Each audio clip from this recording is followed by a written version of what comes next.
తనకంటూ కైలాసం ఉన్న ఆ శివుడు విభూది ధరించి శ్మశానంలో ఎందుకుంటాడో తెలుసా తల్లి?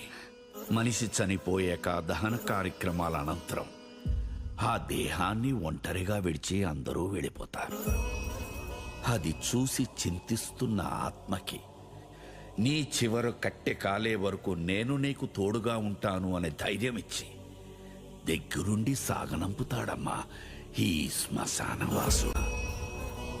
మరణంలో తోడుండే ఆ మహాశివుడు తన ప్రియభక్తుడు ప్రాణాలు తీసుకెళ్ళడానికి యమధర్మరాజు వచ్చినప్పుడు మార్కండేయుడు మృత్యుంజయ మంత్రం జపిస్తూ అక్కడున్న శివలింగాన్ని కౌగిలించుకున్నప్పుడు అదే శివలింగం నుండి ఉగ్ర రూపంలో వచ్చి మృత్యుదేవతకే మృత్యువు చూపించి మార్కండేయుడు ప్రాణాల్ని కాపాడిన మహామృత్యుంజయుడమ్మా. గంగ ఉధృతంగా భూమిపైకి ఎగసినప్పుడు ఈ భూప్రపంచం ఎక్కడ తల్లడిల్లిపోతుందో అని ఆ గంగని తన జటాజూటాలలో బంధించి ఈ భూమండలాన్ని కాపాడిన జటాధరుడమ్మా ఈశ్వరుడు.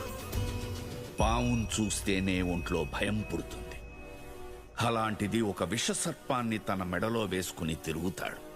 పులి చర్మం మీద కూర్చుంటాడు. భగభగమనే కోటి సూర్యులతో సమానమైన త్రిశూలాన్ని చేత్తో పట్టుకుంటాడు. మూడో కన్ను తెరిస్తే అంతా భస్మం చేయగలడు. అలాంటి వాడిని భక్తితో పూజిస్తున్న నువ్వు మరణానికి భయపడుతున్నావా? లేదా మరణం శివుడు కన్నా గొప్పదా?